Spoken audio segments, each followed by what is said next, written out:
Shalom. Welcome to Common Church. Di sini saudara diterima apa adanya, tetapi tidak dibiarkan tetap apa adanya. Buat saudara yang baru pertama kali hadir dalam ibadah di Common Church, jangan langsung buru-buru pulang karena saudara bisa mendapatkan voucher, coffee, atau free chocolate.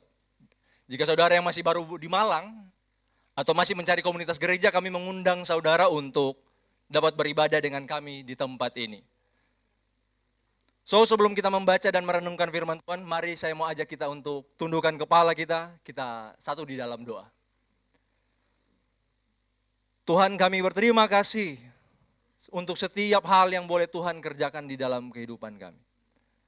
Kami dikuatkan untuk setiap pujian yang boleh kami naikkan, bahwa Engkau telah menang, dan hari ini kamu mendengarkan kembali kabar tentang kemenangan-Mu itu. Tuhan, tolong kami untuk kami boleh dapat mengerti apa yang menjadi isi hati Tuhan bagi setiap kami, untuk kami tidak tinggal diam, tetapi kami boleh menggumuli apa yang harus kami lakukan, dan apa yang sedang Tuhan kerjakan. Ini doa permohonan kami Bapa, berkati mulut lidah hamba, untuk menyampaikan apa yang menjadi isi hati Tuhan. Biarlah nama Tuhan yang dimuliakan. Demi nama Tuhan kami, Yesus Kristus kami berdoa. Amin. Saudara bisa kasih tos kanan dan kirinya bilang, Kristus telah naik ke surga. Saudara, sebelum kita mendengarkan firman Tuhan hari ini, saya mau mengajak kita untuk membaca ayat yang akan menjadi dasar dari perenungan kita hari ini, memperingati hari kenaikan Tuhan kita Yesus Kristus. Mari sama-sama kita mau membaca Kisah Para Rasul. Kisah Para Rasul pasalnya yang pertama. Kisah Para Rasul pasal yang pertama, ayat yang pertama sampai ayatnya yang ke-11. Saya akan baca ayat yang pertama. Bapak Ibu akan membaca ayat yang kedua dan seterusnya. Mari kita baca bagian firman Tuhan ini terlebih dahulu. Hai Theophilus, dalam bukuku yang pertama, aku menulis tentang segala sesuatu yang dikerjakan dan diajarkan Yesus.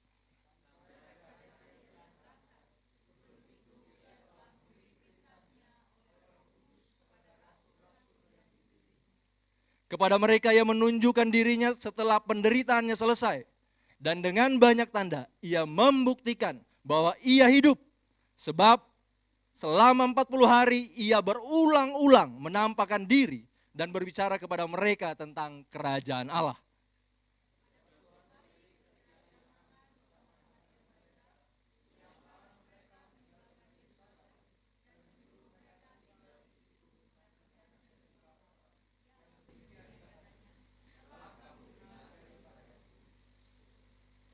Sebab Yohanes membaptis dengan air, tetapi tidak lama lagi kamu akan dibaptis dengan Roh Kudus.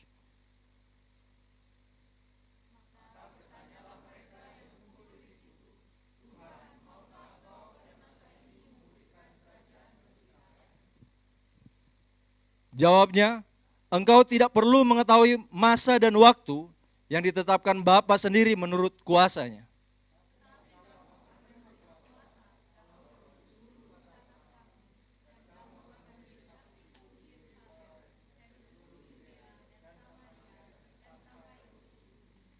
Sesudah ia mengatakan demikian, terangkatlah ia disaksikan oleh mereka, dan awan menutupinya dari pandangan mereka.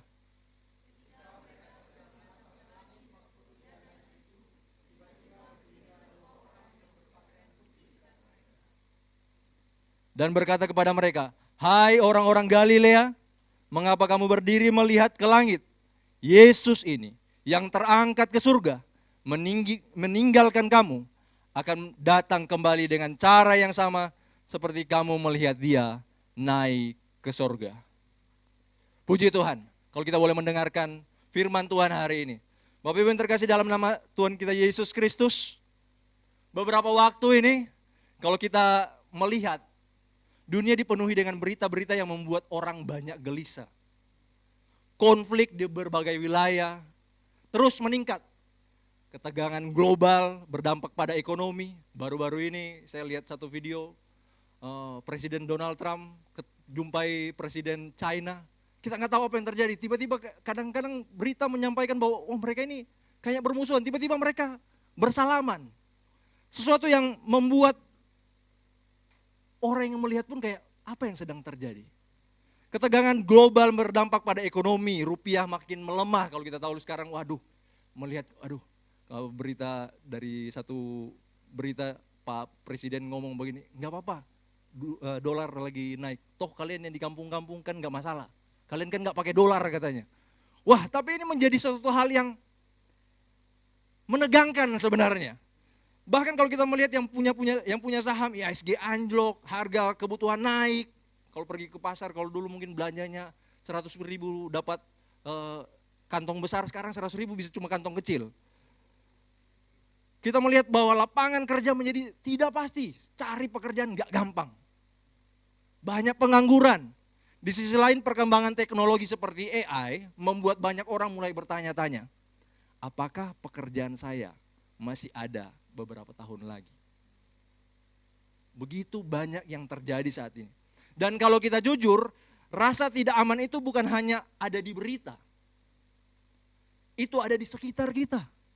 Mungkin ada di antara kita. Bahkan mungkin ada di dalam hati kita. Melihat situasi-situasi seperti ini, bagaimana ya masa depan keluarga saya? Bagaimana masa depan pekerjaan saya? Bagaimana masa depan anak-anak saya? Setiap kali kalau melihat Common Kids datang sini terus kayak lihat mereka ketawa-ketawa. Terus saya membayangkan, wah enak sekali waktu saya masih kecil sama kayak mereka ya. Bisa ketawa-ketawa begini. Melihat realita yang sekarang Bapak Ibu. Saya yang belum punya anak, saya yakin kalau Bapak Ibu yang punya anak lebih menegangkan. Membayangkan tawa-tawa mereka ketika mereka menjadi dewasa seperti kita. Betapa sulitnya tantangan mereka. Tantangan mereka bukan hanya berhadapan dengan orang-orang, tapi mereka sedang menghadapi sesuatu yang diciptakan oleh manusia itu sendiri. Ini sesuatu yang menakutkan. Ada yang mulai khawatir tentang masa depannya, ada yang takut menghadapi ketidakpastian hidup, ada yang diam-diam bertanya, kalau dunia terus seperti ini, apa yang bisa saya pegang? Apa yang bisa saya pegang?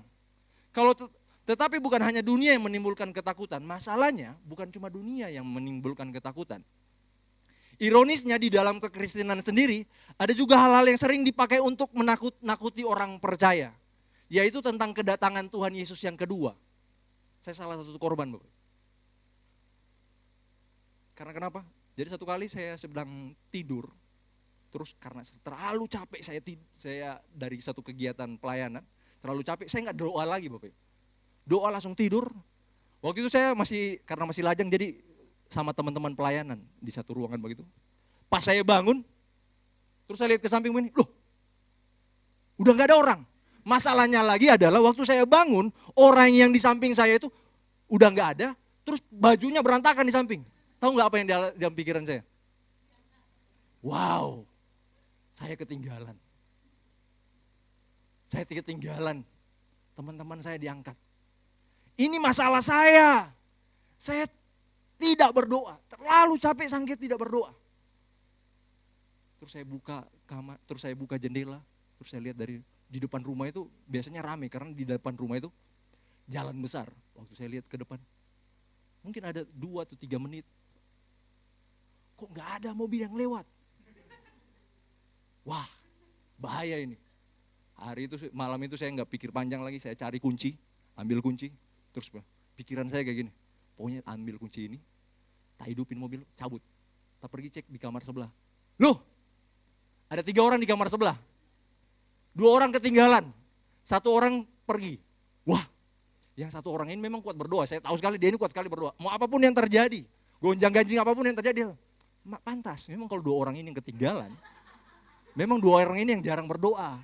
2 orang ini yang jarang berdoa. Tapi masalahnya saya suka berdoa. Kenapa tadi malam pas saya nggak berdoa baru terjadi pengangkatan? Wah itu sesuatu yang nggak enak sekali Bapak Ibu. Ironisnya kedatangan Kristus yang kedua dipakai untuk menakut-nakuti. Saya pikir ada sesuatu yang salah dengan pengajaran seperti ini. Mungkin kita pernah mendengar hati-hati Yesus bisa datang kapan saja. Kalau hidupmu tidak benar kamu akan tertinggal seperti saya tadi. Atau bahkan dunia ini makin kacau, berarti kiamat sudah dekat. Wah kita lihat ya beberapa berita di beberapa waktu yang lalu mungkin pernah Bapak Ibu Saudara pernah lihat. Orang-orang dibilang, oh udah mau kiamat, semuanya jual. Pas udah gak jadi kiamat, udah apes hidupnya.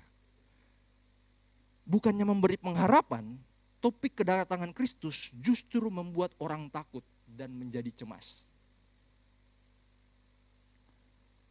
Orang menjadi gelisah, bahkan yang hidup dalam tekanan rohani takut kalau Tuhan datang, mereka tidak siap. Wah, ini menjadi suatu yang bahaya. Di dalam kekristenan ada pengajaran-pengajaran seperti ini. Padahal kalau kita melihat pada Alkitab, kedatangan Kristus yang kedua kali diberikan bukan untuk menakut-nakuti, tetapi untuk memberi pengharapan. Sama-sama bilang, memberi pengharapan. Bapak Ibu, saya harap ketika Bapak Ibu pulang dari tempat ini dan merasakan, wah, mendengar isu tentang mau kedatangan Tuhan, jangan jadi orang yang seperti saya tadi, ketakutan. Gak enak Bapak Ibu, saya udah merasakan ini kalau ketinggalan itu pasti sangat-sangat gak enak. Dan hari ini saya mau ingatkan kepada kita, kedatangan Kristus bukan diberikan untuk menakut-nakuti, tetapi untuk memberikan pengharapan. Masalahnya ada pada cara pandang kita. Kita melihat sesuatu yang kekal dengan kacamata yang salah. Bapak Ibu, kalau Bapak Ibu pakai kacamatanya saya, kalau Bapak Ibu yang pakai kacamata pasti relate. Kalau Bapak Ibu pakai kacamatanya orang lain yang minus atau yang plus, Bapak Ibu nggak bisa melihat apa-apa. Cara pandangnya Bapak Ibu bakalan salah.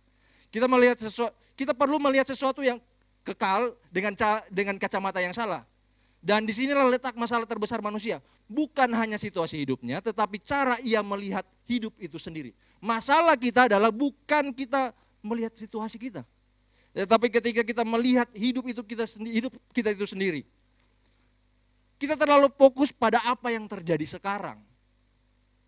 Wah, Bapak Ibu, kalau berita itu memang selalu di setting supaya menegangkan terus. Kalau terlalu menyenangkan, khususnya orang-orang di Indonesia, orang Indonesia ini nggak terlalu tertarik dengan berita-berita yang lucu-lucu. Orang Indonesia ini suka yang tegang-tegang. Jadi makin tegang berita itu, makin laku. Kalau kita terlalu fokus pada apa yang terjadi, kita terlalu fokus pada apa yang kita rasakan, kita terlalu fokus pada apa yang kita takutkan, akibatnya kita akan kehilangan perspektif tadi. Kita akan seperti orang yang pakai kacamata, terus hilang kacamatanya. Kalau Bapak Ibu yang tidak relate, kok bagaimana ini saya nggak pernah pakai kacamata. Bapak Ibu kalau pergi ke tempat sesuatu yang silau, terus Bapak Ibu tidak menggunakan kacamata gelap, kacamata hitam, susah memandang. Bapak Ibu yang mungkin yang nggak pernah juga pakai kacamata hitam, minimal lah pakai kacamata renang. Bapak Ibu kalau pergi masuk ke dalam air terus nggak pakai kacamata renang, kabur Bapak Ibu. Bisa ngelihat tapi kabur. Kita butuh yang namanya tadi kacamata kekekalan. Bukankah seringkali kita seperti itu? Bahwa kita terlalu fokus. Dan kalau kita melihat apa teks yang kita baca tadi di dalam Kisah Para Rasul tadi, ternyata para murid mereka juga mengalami hal yang sama. Mereka baru saja melihat kebangkitan Kristus, peristiwa terbesar sepanjang sejarah, tetapi mereka masih bertanya-tanya tentang kerajaan Israel. Mereka masih memikirkan tentang hal yang sempit. Mereka melihat sesuatu yang kekal tetapi dengan cara pandang sementara. Sama-sama bilang sementara. Yang menjadi masalah adalah kita tahu tentang kekekalan tetapi kita melihat sekitar kita dengan kacamata sementara tadi itu. Itu menggambarkan diri kita saat ini. Tuhan sedang mengerjakan sesuatu yang besar tetapi kita hanya melihat masalah yang kecil. Tuhan sedang memimpin di dalam sejarah, kita tahu bahwa dia duduk dan memerintah, tetapi kita sibuk dengan ketakutan-ketakutan kita sendiri. Bahkan ketika kita bicara tentang kedatangan Kristus, kita sering merasa takut daripada memiliki pengharapan. Seberapa daripada kita ketika melihat kehidupan realita, berita-berita tadi itu menjadi lebih takut daripada lebih punya pengharapan pada Kristus. Karena itu firman Tuhan hari ini mau mengajak kita untuk mengoreksi cara pandang kita. Bukan melihat melihat hidup dari sisi ketakutan. Bukan melihat hidup dari situasi. Dan bukan melihat hidup dari spekulasi tentang masa depan. Enggak ada yang tahu. apa yang terjadi setelah Donald Trump dan Xi Jinping jabat tangan. Berita apa yang akan keluar, kita nggak tahu. Tetapi saya mau mengajak kita hari ini untuk melihat hidup dari kacamata kekekalan. Bayangkan seorang berdiri di tengah parade besar di jalan kota. Dari posisinya ia hanya melihat sebagian kecil. Orang-orang yang lewat di depannya, ia tidak tahu apa yang sudah lewat dan tidak tahu apa yang akan datang. Tetapi seorang yang berdiri di atas gedung bisa melihat seluruh parade itu. Dari awal, tengah, sampai akhirnya. Bahkan dia bisa melihat apa yang sedang terjadi. Di mana orang berkumpul, apa yang sedang terjadi di sisi-sisi tertentu. Saudara, sering kali kita melihat hidup seperti orang yang berdiri di jalan itu. Kita melihat hanya sebagian kecil dari hidup. Kita hanya melihat apa yang ada di depan mata kita. Kita tidak tahu apa yang sedang Tuhan kerjakan.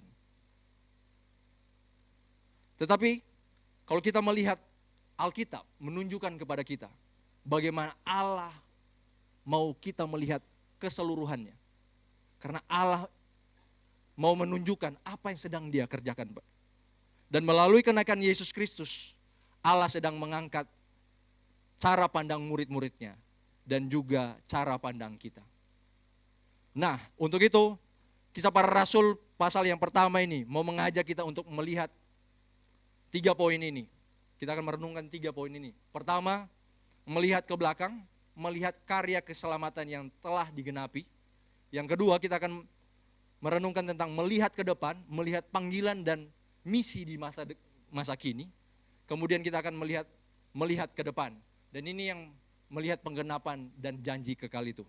Oleh sebab itu, Bapak Ibu yang terkasih dalam nama Tuhan kita Yesus Kristus, inilah hidup yang kekal itu. Karena orang yang hanya melihat dunia akan hidup dalam kecemasan, tetapi orang yang melihat Kristus akan hidup dalam pengharapan. Dan semuanya itu dimulai dari yang pertama, yaitu melihat ke belakang. Bapak Ibu yang terkasih dalam nama Tuhan kita Yesus Kristus, ketika Lukas membuka Kisah Para Rasul, ia tidak langsung berbicara tentang gereja. Dia tidak langsung bicara tentang murid-murid. Dia tidak bicara tentang yang lain. Tetapi dia mulai dari tentang pelayanan para rasul atau tentang misi. Dia tidak bicara tentang gereja, tentang pelayanan para rasul, tentang misi. Ia justru membawa kita melihat ke belakang kepada Yesus. Coba perhatikan di ayatnya yang pertama. Dikatakan di situ, "Hai Theophilus, dalam bukuku yang pertama, aku menulis tentang segala sesuatu yang dikerjakan dan diajarkan Yesus."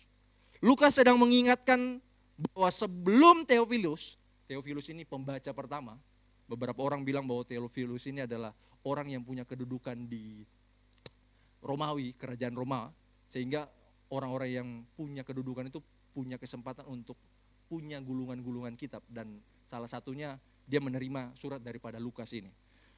Dia mau kasih tahu tentang apa yang sedang terjadi. Karena apa yang menjadi masalahnya adalah waktu itu orang melihat kok ini ada gerakan di dalam pemerintahan Romawi, mereka melihat wah kok ini ada gerakan apa ini? Kok ada kumpulan-kumpulan apa ini? Karena di zaman itu ada orang-orang kumpulan Yahudi atau orang-orang Zelot yang mereka kumpul tapi mereka berencana untuk melawan daripada Romawi. Nah, di bagian sini Lukas mau kasih tahu kalau kumpulan ini tidak sama dengan orang-orang Zelot itu. Tidak sama dengan orang-orang yang mau memberontak. Ini kumpulan yang berbeda. Dan Lukas sedang mengingatkan kepada Theophilus untuk melihat apa yang dilakukan oleh para murid. Ia harus terlebih dahulu melihat apa yang telah dilakukan oleh Yesus. Kekristenan tidak dimulai dari gereja, tetapi dari Kristus itu sendiri. Tidak dimulai dari pelayanan kita, tetapi dari karya Kristus. Bapak Ibu, kalau pelayanan ini dimulai daripada keinginan hanya untuk kumpul-kumpulkan orang, ini sesuatu yang salah. Tetapi dari kerinduan untuk memberitakan Injil, ini sesuatu yang benar. Dan inilah yang terjadi. Kekristenan tidak dimulai dari gereja, tetapi dari Kristus. Perhatikan kalimat ini. Segala sesuatu yang dikerjakan dan diajarkan Yesus. Ada 2 hal yang tidak bisa dipisahkan. Pertama, Yesus mengerjakan. Sama-sama bilang, Yesus mengerjakan. Dan yang kedua, Yesus mengajarkan. Yang pertama mengerjakan, yang kedua mengajarkan.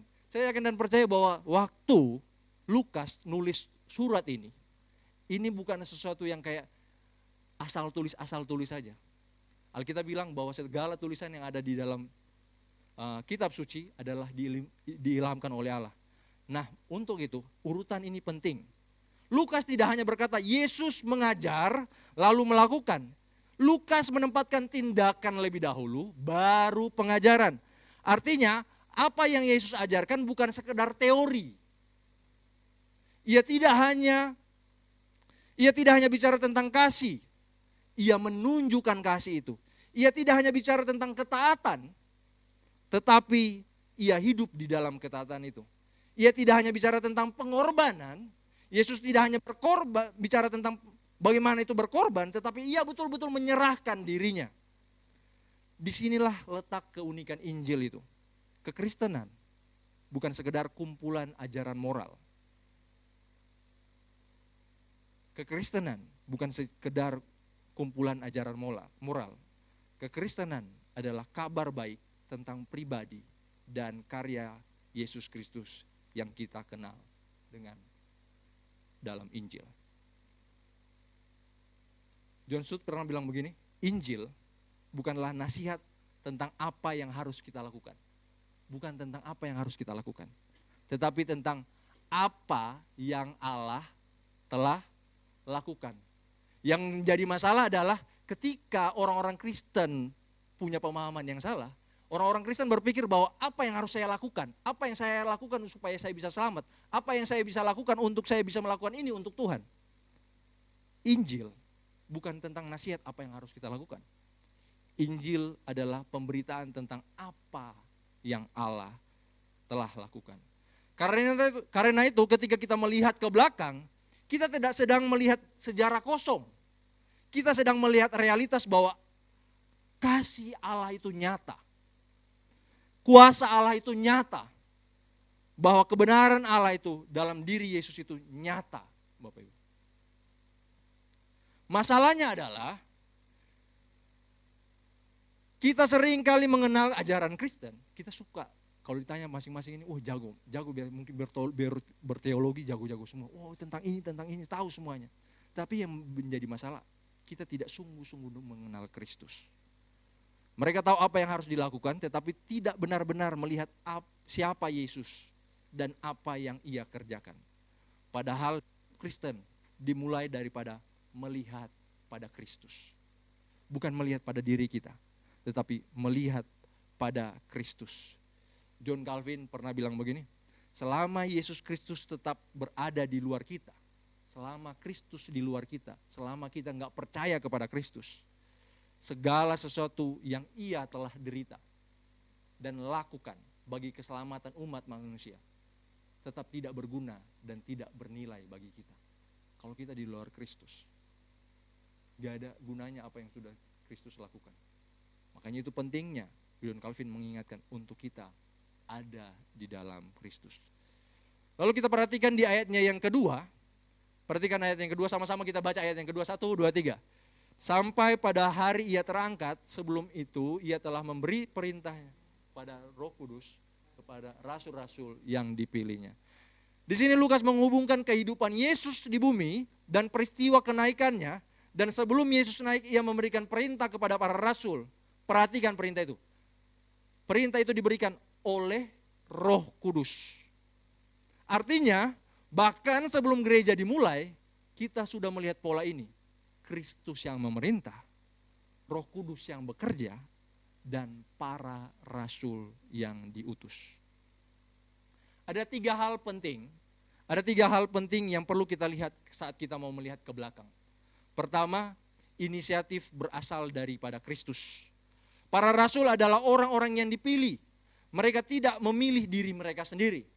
Ingat ketika Tuhan memilih para rasul, mereka tidak memilih diri sendiri. Saya aja, saya nelayan, saya jago tangkap ikan. Enggak. Pelayan tidak dimulai daripada kehendak manusia. Pelayanan tidak pernah dimulai daripada kehendak manusia.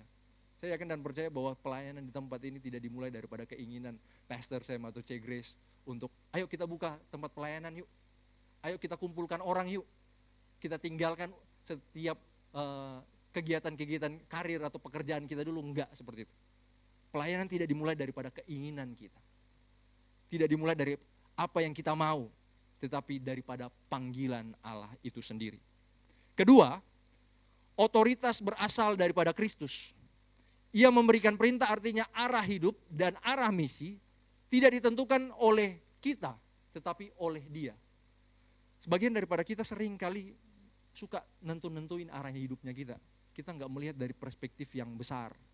Sehingga ketika segala sesuatu terjadi, kadang-kadang yang menjadi masalah adalah kita suka nyala-nyalahin Tuhan. Masalah kita adalah kita sering kali mengarahkan hidup kita sendiri, tidak mengikuti arahan daripada Tuhan itu sendiri.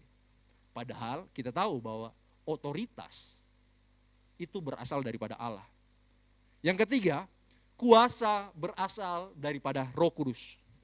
Semua ini terjadi oleh Roh Kudus katanya di dalam ayat yang kita baca sebelumnya. Artinya pelayanan bukan soal kemampuan, tetapi karya Allah. Bapak Ibu yang terkasih dalam nama Tuhan kita Yesus Kristus, saya mengakui bahwa ketika saya dipanggil Tuhan untuk melayani, saya kasih tahu sama Tuhan, Tuhan, pergumulan saya pertama adalah saya nggak pandai untuk berbicara. Saya nggak bisa punya kemampuan-kemampuan seperti orang-orang lain yang. Tapi satu hal, waktu saya merenungkan bagian firman Tuhan ini, saya diingatkan tentang kuasa itu berasal daripada Roh Kudus. Sehingga pelayanan bukan soal tentang kemampuan. Pelayanan bukan hanya tentang bicara tentang ada apa yang kita lakukan di gereja tempat ini, Bapak. Bukan berarti harus mimpin di atas ini, urus khotbah di tempat ini, harus main musik di tempat ini, atau pegang yang lain. Enggak. Pelayanan juga bicara tentang bagaimana kita melayani istri kita, melayani anak kita, melayani orang-orang di sekitar kita. Saudara yang dipercayakan untuk melakukan suatu usaha atau pekerjaan atau apapun itu, lakukan itu. Bukan dengan kekuatan kita sendiri, tetapi percaya pada kuasa daripada Roh Kudus itu sendiri. Saudara, ketika kita melihat ke belakang, yaitu melihat karya Kristus yang telah digenapi, kita melihat bahwa hidup panggilan kita untuk menjadi saksi Kristus hari ini bukan sesuatu yang muncul tiba-tiba. Tiba-tiba, trak, saya jadi pengkhotbah. Tiba-tiba, trak, Kosem tiba-tiba jadi pastor. Tiba-tiba yang lain jadi pemain musik. Tiba-tiba orang jadi datang ke tempat ini. Enggak semuanya tiba-tiba seperti demikian. Semuanya dimulai oleh Kristus. Kalau Bapak Ibu ada di tempat ini, saya terlalu yakin bahwa keberadaan Bapak Ibu di tempat ini semuanya karena Kristus yang menarik. Bukan karena kekuatan kita. Semuanya sudah diarahkan oleh Kristus. Tidak ada yang kebetulan dalam rencana Allah. Itu berarti hidup kita tidak tanpa arah. Harusnya hidup kita tidak tanpa arah kalau kita melihat siapa yang berotoritas. Kita tidak berjalan sendiri. Kita tidak sedang menebak-nebak apa yang harus kita lakukan. Tuhan sudah memberi arah dan Roh Kudus menyertai kita. Perhatikan ayatnya yang ketiga. Sama-sama kita bacakan. Yang di bold aja. 1, 2, 3. Setelah penderitaannya selesai dan dengan banyak tanda, ia membuktikan bahwa ia hidup. Di sini kita melihat pada inti segala sesuatu, yaitu salib dan kebangkitan. Sama-sama bilang, salib dan kebangkitan. Lukas menekankan bahwa setelah penderitaannya, yaitu kematian di kayu salib, Yesus menunjukkan dirinya kepada muridnya. Dan bukan hanya sekali, tetapi berkali-kali yang memberikan banyak bukti bahwa ia hidup. Ini sangat penting. Lukas memastikan bahwa kita memahami satu hal. Kebangkitan Yesus bukan cerita simbolis. Bukan juga mitos. Bukan hanya perasaan-perasaan para murid. Oh, bangkit atau enggak ya? 40 hari Bapak Ibu. 40 hari. Kalau cuma orang bilang, oh tadi ada orang yang namanya A datang di tempat ini. Kalau cuma dikatakan begitu, tapi kalau dia 40 hari datang duduk di tempat ini ibadah, 40 kali dia datang ke tempat ini. Itu membuktikan betul-betul dia hadir. Dan ini sesuatu yang penting di dalam berita yang disampaikan oleh Lukas ini kepada Theophilus. Ini adalah fakta. Selama 40 hari, Yesus hadir di tengah-tengah mereka. Yesus berbicara kepada mereka. Ia mengajar tentang kerajaan Allah. Artinya iman Kristen bukan tentang lompatan dalam kegelapan. Iman Kristen berdiri di atas kenyataan bahwa Kristus benar-benar mati, tetapi juga benar-benar bangkit. Ketika kita melihat ke belakang, kita melihat dua hal yang tidak boleh dilepaskan. Kita melihat pada salib, sama-sama bilang salib. Di sana kita melihat kasih dan keadilan Allah. Yang kedua juga kita melihat kebangkitan. Di sana kita melihat kemenangan Allah. Inilah inti Injil itu. Kristus mati, Kristus bangkit, Kristus hidup. Saudara, disinilah dasar iman kita. Bukan pada perasaan kita. Bukan pada pengalaman-pengalaman pribadi kita. Bukan pada kondisi hidup kita. Tetapi pada Kristus, pada karya Kristus yang sudah selesai. Dan ini mengubah cara hidup, cara kita untuk melihat hidup. Ketika kita melihat pada karya Kristus yang telah digenapi dengan benar, kita akan mencoba membangun hidup dari diri kita sendiri. Kita akan mencoba membangun hidup dari diri kita sendiri. Kita akan berpikir bahwa semuanya bergantung pada kita, usaha kita, kekuatan kita. Perhatikan, kalau kita tidak melihat pada karya Kristus, kalau kita tidak melihat ke belakang, kita akan mencoba membangun hidup kita sendiri. Kita akan berusaha membangun apa yang harus kita buat, apa yang harus kita lakukan, apa yang harus kita kerjakan. Kita akan berpikir bahwa semuanya itu tergantung daripada usahanya saya. Seberapa banyak daripada kita seringkali mengandalkan diri kita sendiri ketika kita menghadapi masalah. Mungkin saja ini menjadi perenungan bagi kita. Apakah kita lebih bergantung pada Tuhan atau pada usaha kita, pada kekuatan kita, pada keberhasilan kita.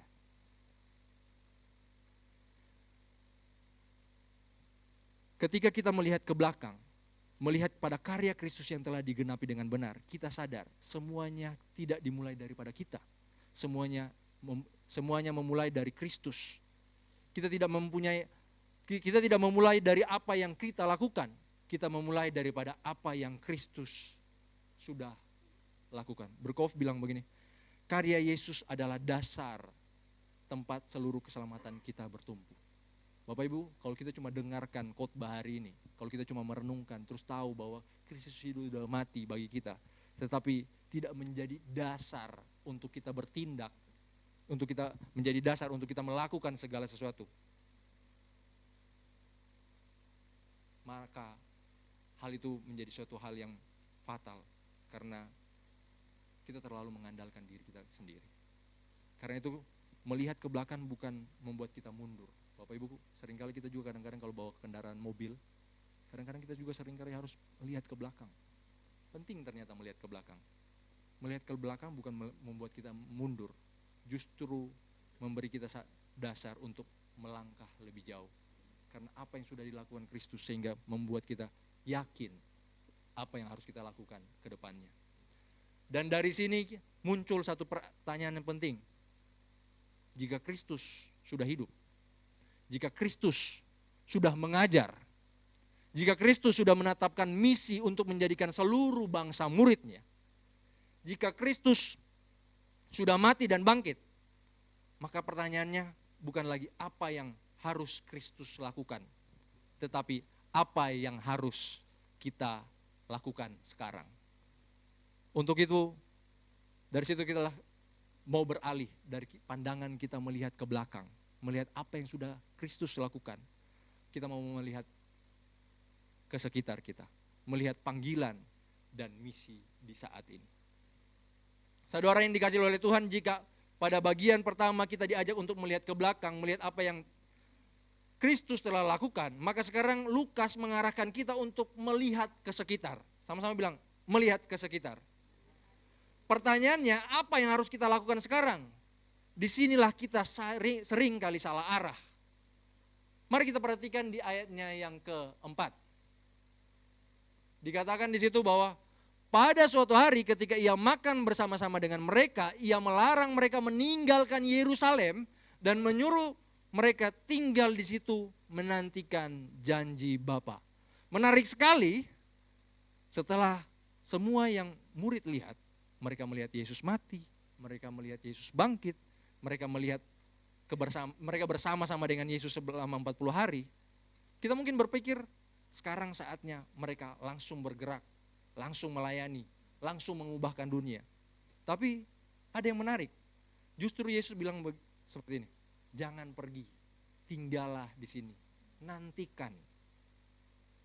Ini bertolak belakang dari cara kita berpikir. Kita sering kali merasa bahwa setelah kita siap, kalau kita sudah siap, kita harus cepat bertindak. Tetapi perhatikan apa yang dilakukan Yesus. Yesus justru menahan mereka. Mengapa? Kenapa sih Kristus menyuruh mereka untuk tinggal dulu? Karena pelayanan tidak dimulai dari aktivitas. Pelayanan nggak dimulai daripada aktivitas semata-mata, tetapi harus dimulai daripada kebergantungan kepada Allah. Apapun yang kita lakukan Bapak Ibu, kita mau pergi kemanapun, apapun yang kita mau perjalanan, bahkan cuma dalam perjalanan, kalau doa makan aja kita harus berdoa bergantung pada Tuhan. Apalagi kita mau melakukan segala sesuatu, pekerjaan, usaha, segala sesuatunya. Bukankah segala sesuatu yang kita lakukan bukan hanya sekedar aktivitas saja, tetapi yang menjadi penting adalah tentang bagaimana kita bergantung pada Allah itu sendiri. Yesus tahu satu hal, tanpa Roh Kudus, semua yang mereka lakukan adalah sia-sia. John Calvin pernah bilang kayak gini, Roh Kudus adalah ikatan yang dengannya Yesus Kristus secara efektif mempersatukan diri kita, mempersatukan kita dengan dirinya. Perhatikan bagian ini. Roh Kudus menjadi suatu ikatan yang penting bagi kita. Saudara, di sini kita perlu jujur, banyak orang Kristen seringkali langsung melakukan segala sesuatu tetapi tidak mau menunggu Tuhan. Kita lebih suka bergerak daripada bergantung pada Roh Kudus. Padahal sebagaimana yang dikatakan oleh John Calvin di sini, penting sekali kita melihat pribadi daripada Roh Kudus itu. Karena pribadi itu yang mengikat kita dengan Kristus itu sendiri. Jangan berjalan sendiri Bapak Ibu. Kita harus berjalan dengan Roh Kudus. Kalau kita melihat ke sekitar, kita mulai dengan kesadaran ini. Kita tidak cukup kuat tanpa Tuhan. Bapak Ibu, kalau Bapak Ibu akhir-akhir ini mulai lelah dalam perjalanan mengikut Kristus. Ketika Bapak Ibu mulai lelah dalam melakukan aktivitas-aktivitas kebiasaan atau mungkin juga sudah mulai merasa monoton dengan aktivitas-aktivitas Bapak Ibu. Ingatkan diri Bapak Ibu sekalian untuk bahwa memang kita gak cukup kuat mengandalkan diri kita sendiri. Kita tidak cukup kuat tanpa Tuhan. Kita perlu Tuhan. Perhatikan di ayatnya yang kelima. Sebab Yohanes membaptis dengan air, tetapi tidak lama lagi kamu akan dibaptis dengan Roh Kudus. Di sini Yesus sedang menunjukkan bahwa apa yang mereka alami bukan sekedar pengalaman biasa. Ini bukan hanya simbol, tetapi realitas yang mengubah hidup mereka. Bapak Ibu yang terkasih, baptisan Roh Kudus bukan berarti Allah sendiri. Baptisan Roh Kudus berarti Allah sendiri hadir dalam hidup mereka.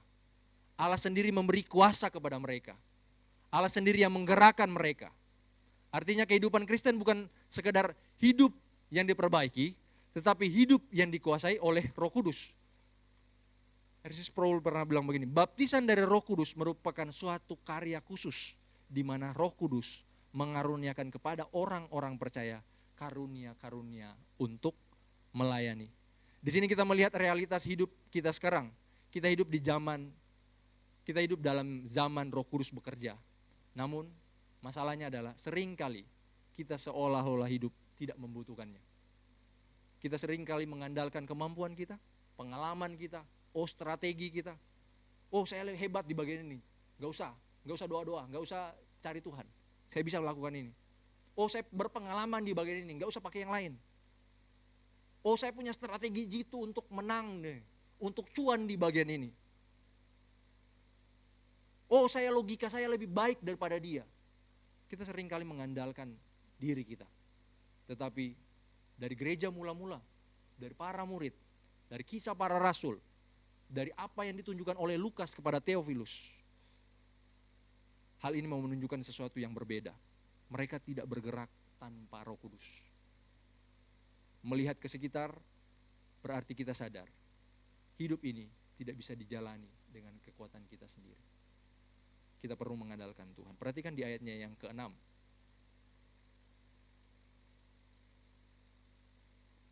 Maka bertanyalah mereka, dikatakan di situ, Tuhan, maukah Engkau pada masa ini memulihkan kerajaan bagi Israel? Setelah semua yang Yesus ajarkan, setelah semua yang mereka lihat, pertanyaan murid ternyata masih sama. Mereka masih berpikir tentang kerajaan Israel. Mereka masih berpikir tentang pemulihan politik. Mereka masih berpikir tentang kerajaan nasional mereka.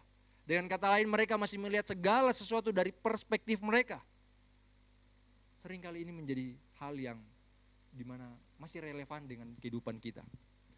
Kita seringkali datang kepada Tuhan dengan pertanyaan seperti ini. Tuhan, kapan Tuhan mau memulihkan hidupnya saya? Kapan usaha saya bisa berjalan dengan baik? Kapan saya dapat pekerjaan? Kapan keluarga saya yang berantakan bisa pulih? Kapan dan kapan dan kapan? Tuhan, kapan masalah saya selesai? Kapan keadaan saya berubah? Fokus kita seringkali pada diri kita sendiri. Terlalu sering kita fokus pada diri kita sendiri. Sebagaimana para murid. Murid-murid memang di sini tidak salah ketika mereka bertanya, tetapi fokus mereka salah. Mereka tidak melihat apa yang Tuhan lakukan, tetapi sibuk dengan apa yang mereka inginkan. Dan disinilah Yesus mengoreksi mereka. Tuhan Yesus kasih koreksi mereka. Perhatikan di ayatnya yang ke-7. Engkau tidak perlu mengetahui masa dan waktunya yang ditetapkan Bapa sendiri menurut kuasanya. Ini penting Bapak Ibu. Kenapa ini penting? Karena jawaban Yesus ini menarik. Dia tidak menjelaskan tentang waktu. Dia tidak memberi detail. Dia tidak memuaskan rasa ingin tahu mereka. Dia tidak kasih tahu, besok sabar, besok pulih, besok sehat, besok aman, besok segala sesuatu berjalan dengan baik. Sekarang kan Yesus mau bilang begini, itu bukan urusanmu. Menarik sekali. Yesus yang juga pernah bilang begini, bukanlah bagian kita untuk mengetahui waktu-waktunya Tuhan. Tetapi bagian kita adalah setia dalam tugas yang telah Allah berikan kepada kita. Apa tugas yang Tuhan berikan kepada kita?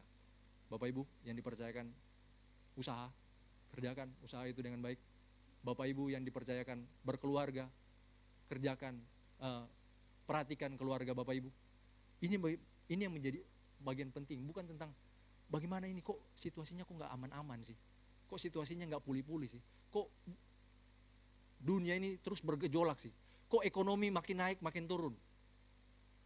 Mungkin sesekali kita boleh mendengarkan berita-berita seperti demikian, tetapi bukan bagian kita menanyakan tentang waktu. Itu bukan urusan kita.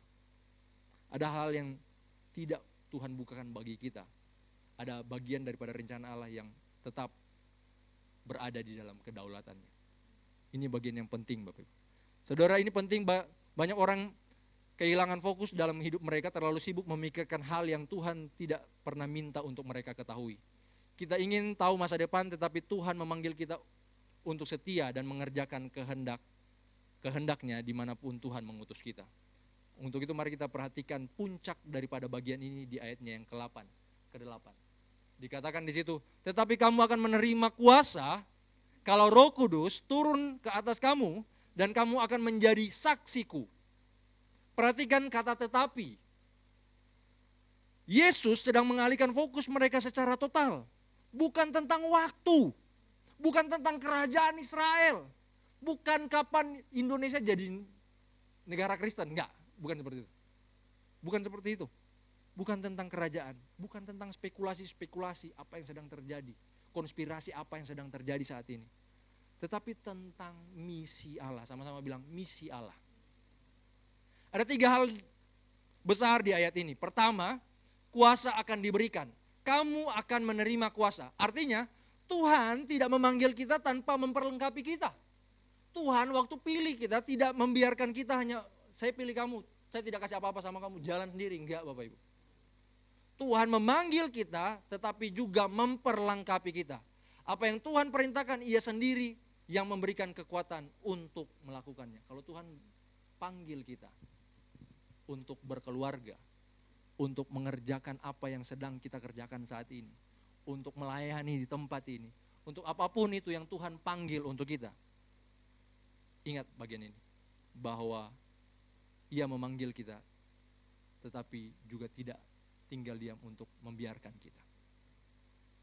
Ini yang bagian yang penting Bapak Ibu. Kedua, kalau kita perhatikan di ayat ini, ada kata, kalau Roh Kudus turun atas kamu. Roh Kudus adalah sumbernya. Bukan kemampuan kita, bukan pengalaman kita, bukan kekuatan kita, tetapi oleh Roh Kudus. Yang ketiga adalah tujuan hidup kita jelas. Perhatikan kata, kamu akan menjadi saksiku.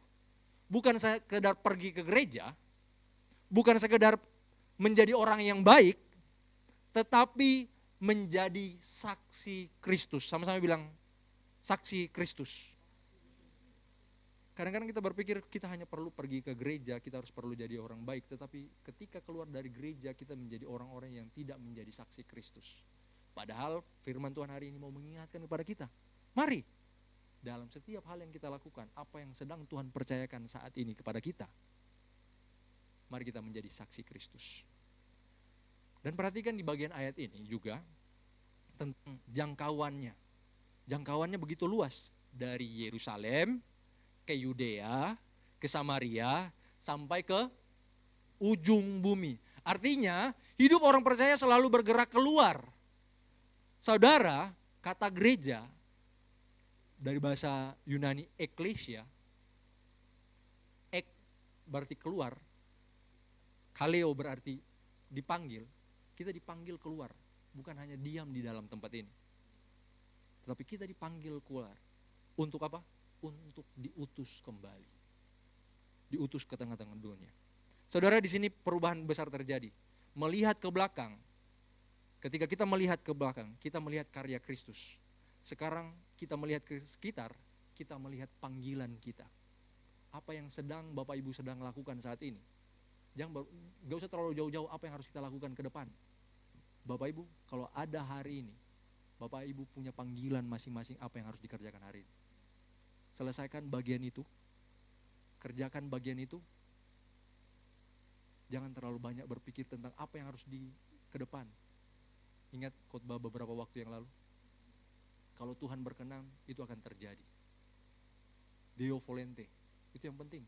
Tapi apa yang menjadi panggilan kita saat ini, kerjakan bagian itu. Hidup Kristen bukan tentang apa yang sudah Kristus lakukan.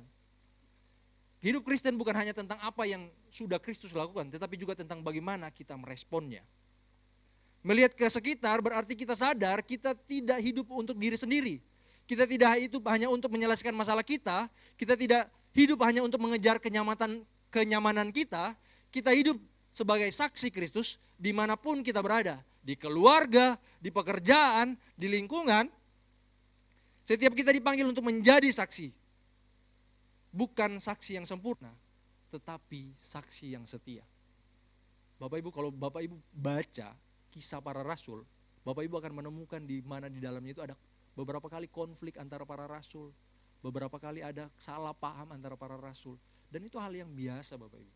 Mereka dipanggil bukan waktu mereka sempurna, tetapi mereka dipanggil untuk menjadi saksi yang setia. Panggilan kita adalah menjadi setia, bukan menjadi sempurna. Kita nggak bisa tunggu sempurna dulu. Kalau Bapak Ibu tunggu sampai sempurna, tunggu Tuhan Yesus datang kembali yang kedua kali. Dan mungkin menjadi pertanyaan kita hari ini bukan lagi tentang Tuhan kapan engkau bekerja, tetapi Tuhan di mana engkau sedang bekerja dan bagaimana saya ikut di dalamnya. Ketika kita melihat ke sekitar dengan cara ini, hidup kita berubah. Kita tidak lagi hidup pasif, kita tidak lagi hidup tanpa arah, kita tidak lagi hidup untuk diri kita sendiri, tetapi kita hidup untuk misinya Allah itu sendiri, untuk pekerjaannya Tuhan itu sendiri. Demikian juga gereja ada untuk misi Allah. Gereja ini ada tentunya untuk misi Allah. Emil Brunner pernah bilang begini, gereja adalah untuk misi. Sama seperti api ada untuk membakar. Jika api berhenti membakar, ia tidak lagi menjadi api, melainkan hanya menyisakan tumpukan kayu atau arang dingin. Begitu pula dengan gereja. Jika sebuah gereja berhenti melakukan misi, bersaksi untuk memberitakan Injil kepada orang yang belum mendengarkan Injil, gereja itu secara rohani sebenarnya sudah mati, meskipun organisasinya masih berjalan. Untuk itu, kita maju satu langkah lagi. Setelah kita melihat ke belakang yang memberi kita dasar, dan kita melihat ke sekitar, kita lihat bahwa Allah memberi kita arah. Kita masuk poin yang ketiga. Kita mau melihat ke depan. Saudara yang terkasih dalam nama Tuhan kita Yesus Kristus, setelah kita melihat ke belakang, apa yang sudah Yesus lakukan, kita melihat pada panggilan yang sedang berlangsung, sekarang Lukas mengarahkan kita untuk melihat ke depan. Sama-sama bilang, melihat ke depan. Karena hidup Kristen tidak berhenti pada masa lalu, dan tidak hanya dijalani di masa kini, tetapi selalu bergerak menuju masa depan yang pasti. Perhatikan di ayat yang ke-9. Sesudah ia mengatakan demikian, terangkatlah ia disaksikan oleh mereka, dan awan menutupinya dari pandangan mereka. Ini adalah peristiwa kenaikan Tuhan Yesus Kristus, Bapak Ibu. Dan penting untuk kita pahami, ini bukan sekedar Yesus pergi. Ini bukan tentang sekedar perpisahan. Ini bicara tentang penobatan. Buffing pernah bilang begini, kenaikan Yesus Kristus adalah penobatan di sebelah kanan, penobatannya di sebelah kanan Allah. Alkitab seringkali memakai kata awan sebagai tanda kehadiran Allah, tanda kemuliaan Allah.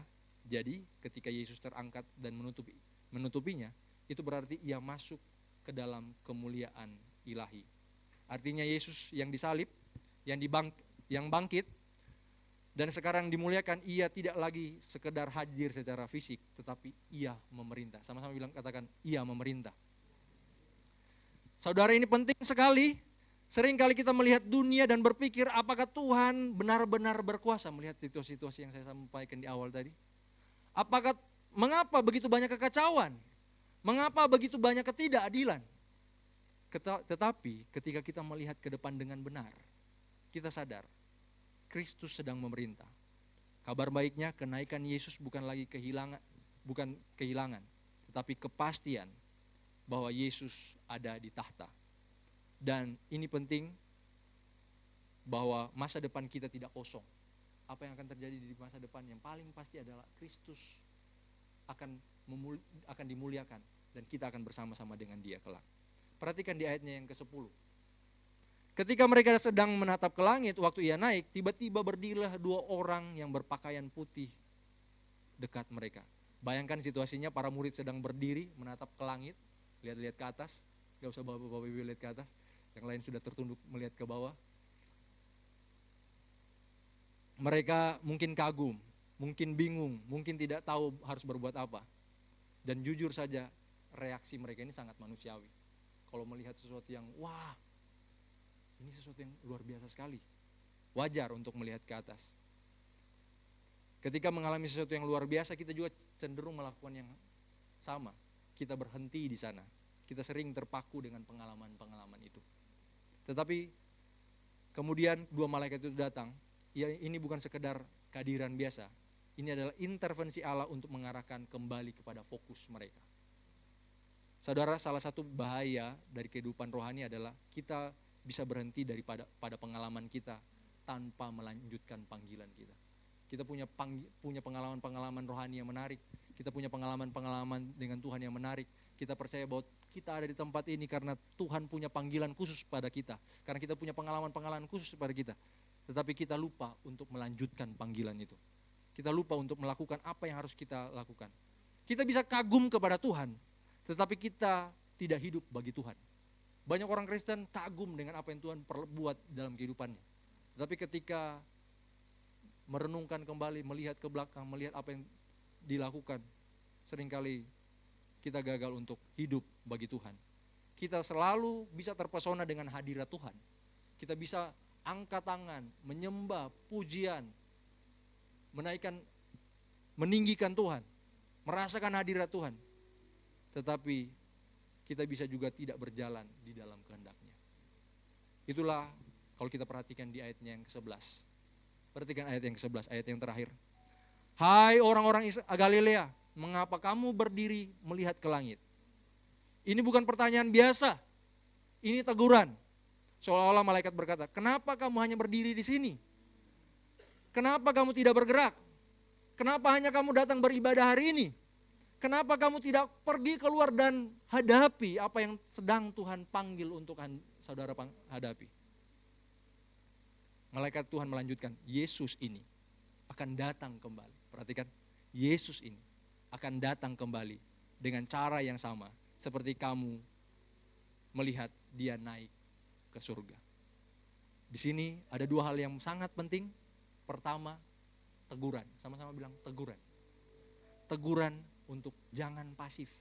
Jadi orang Kristen bukan jadi orang yang pasif, nunggu-nunggu aja. Tapi kalau kita melihat dari apa yang Lukas tuliskan kepada Theophilus, Lukas memberitahu kepada Theophilus apa yang dilakukan oleh para murid. Jangan pasif, jangan hanya menunggu. Yang kedua adalah janji, sama-sama bilang janji. Janji bahwa Kristus akan datang kembali. Tuhan hari ini mau berbicara kepada kita kalau kita merasa ditegur, kita merasa bahwa sesuatu ada yang disampaikan kepada kita. Jangan pasif, Tuhan sayang sama kita. Sebagaimana orang tua menegur anak-anaknya. Sebagaimana orang tua sering mengarahkan anak-anaknya. Kita akan senang sebagai orang tua ketika anak-anak itu melakukan apa yang kita lakukan. Kita akan sedih ketika anak-anak itu ketika kita tegur mereka hanya pasif. Tetapi kita perlu juga melihat sesuatu yang pasti bahwa Kristus akan datang kembali. Antoni pernah bilang begini, kedatangan Yesus Kristus bukan sekedar sebuah harapan, melainkan sebuah kepastian yang berakar pada kebangkitan dan pemerintahannya. Saudara, kekristenan adalah iman yang melihat ke depan. Dunia ini tidak berputar tanpa tujuan. Semua bergerak maju pada satu titik, yaitu kedatangan Kristus yang kedua. Apapun berita-berita yang kita lihat saat ini, apapun fenomena-fenomena yang kita lihat saat ini, segala sesuatunya itu mengarah pada satu titik. Satu titik tentang kedatangan Yesus yang kedua. Setelah kita mendengarkan bahwa Tuhan sudah menyelamatkan kita di belakang, dan kita tahu panggilan kita, sekarang kita punya harapan bahwa Tuhan akan datang kembali. Apapun yang Bapak Ibu alami saat ini, apapun yang sedang dialami saat ini, ingat bahwa dunia tidak berhenti pada satu titik chaos saja. Tidak berhenti pada masalah ekonomi aja, politik global, apapun itu. Tetapi saat ini sejarah sedang mengarah pada satu titik, yaitu kedatangan Kristus yang kedua.